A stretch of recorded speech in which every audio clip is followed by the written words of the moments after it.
চলুন আজ রূপান্তরের এক অসাধারণ গল্পে ডুব দেওয়া যাক। ভাবুন তো একবার, একটা মিথ্যে কি করে পরম সত্যের পথ দেখাতে পারে? এই আখ্যান আমাদের ঠিক সেই প্রশ্নের গভীরে নিয়ে যাবে। এক রাজা, 4 জন সাধু আর এক অত্যন্ত ধূর্ত চোরের এক অবাক করা কাহিনী এটি।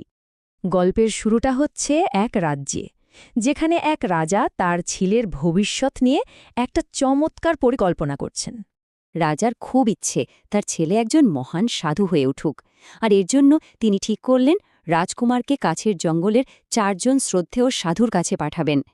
কিন্তু তাদের এই কথাবার্তা আড়াল থেকে আরেকজন শুনে ফেলল। আর সে আর কেউ নয়, এক চোর।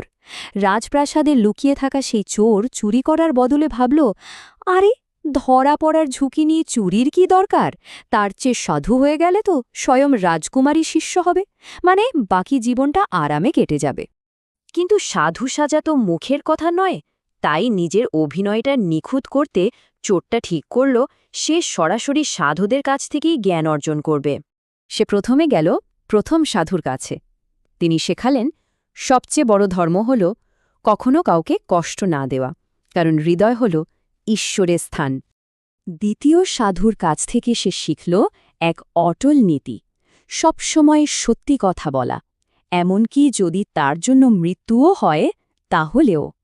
তৃতীয় সাধুর শিক্ষা ছিল খুবই সহজ, দিনরাত শুধু ঈশ্বরের নাম জপ করা, ব্যাস, আর কিছুর প্রয়োজন নেই।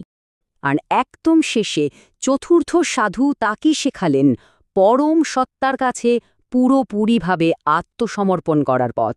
তো এই 4টি শক্তিশালী শিক্ষাকে বর্ম বানিয়ে চোরটা সাধুর পোশাক পরে নিল, তারপর জঙ্গলে গিয়ে নিজের একটা আস্তানা গেড়ে বসল।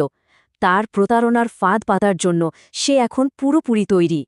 চলুন এবার দেখি ছেলের জন্য গুরু খুঁজতে গিয়ে রাজার অভিযানটা ঠিক কোন দিকে মোড় নেয়। রাজা একে একে 4 সাধুর সঙ্গে দেখা করলেন, আর তারপর দেখা করলেন আমাদের সেই ভণ্ড সাধুরূপী চোরের সঙ্গে। আর মজার ব্যাপার হলো, চোরটা কি করল, সে ওই 4 সাধুর জ্ঞান এক জায়গায় করে তার সঙ্গে নিজের একটা কথা জুড়ে দিল, সাধুদের কথা মানতে হবে। ব্যাস, রাজার চোখে সেই হয়ে গেল সবথেকে জ্ঞানী। চোরের কথায় রাজা এতটাই মুগ্ধ হলেন যে তিনি ধরেই নিলেন এর চেয়ে বড় গুরু আর হতেই পারে না। মনে মনে সিদ্ধান্তটা নিয়ে তিনি প্রাসাদে ফিরে গেলেন। সেই রাতেই ঘটল আসল ঘটনাটা। চোরটা আবার লুকিয়ে প্রাসাদে ঢুকে রাজার প্রশংসা শুনল, আর সেই কথাগুলো শুনে তার ভেতরে একটা ঝড় বয়ে গেল। সে ভাবতে লাগল, আমি তো সব মিথ্যে বলেছি, আর রাজা তার মধ্যে এত বড় সত্য খুঁজে পেলেন। আমার মিথ্যে কথার যদি এত শক্তি হয়, তাহলে আসল সত্যের শক্তি কতখানি হবে? আসলে রাজার এই সরল বিশ্বাসী চোরের হৃদয়টাকে পুরোপুরি বদলে দিল। সে প্রতারণার পথ ছেড়ে সত্যিকারের জ্ঞানের সন্ধানে বেরিয়ে পড়ল। এখন সে আর চোর নেই, একজন সত্যিকারের সাধক। কিন্তু তার প্রয়োজন একজন প্রকৃত গুরুর, যিনি তাকে পথ দেখাবেন। তার পুরনো ধূর্ত স্বভাবের জন্য সে কাউকে বিশ্বাস করতে পারছিল না, কিন্তু সত্যকে জানার যে আকুলতা তার মনে জন্মেছিল, সেটা ছিল আরও অনেক বেশি শক্তিশালী। তারই আন্তরিকতা দেখে স্বয়ং ঈশ্বর এক গুরু রূপ ধরে তার সামনে এলেন। তিনি বললেন তাকে দীক্ষা দেবেন, কিন্তু তার আগে একটা কঠিন পরীক্ষা দিতে হবে।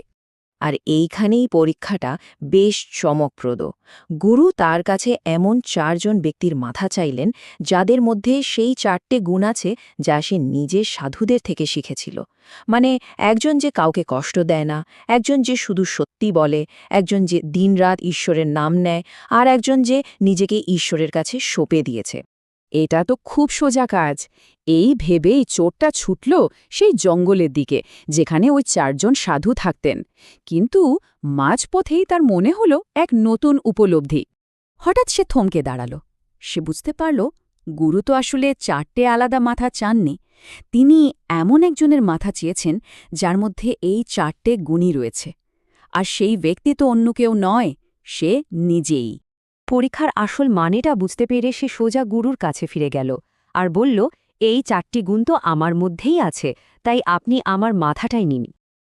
তার এই প্রজ্ঞায় সন্তুষ্ট হয়ে গুরু নিজের দিব্য রূপ দেখালেন, তাকে আশীর্বাদ করে একজন সত্যিকারের সাধক হিসেবে দীক্ষা দিলেন। এভাবেই তার যাত্রা সম্পূর্ণ হল। একটা মিথ্যে দিয়ে শুরু হয়েও শেষটা হল পরম সত্যে। গল্পটা শেষ পর্যন্ত আমাদের এটাই ভাবায় যে যাত্রাটা কোথা থেকে শুরু হলো তার চেয়ে অনেক বেশি জরুরি হল যাত্রার পথটা কেমন।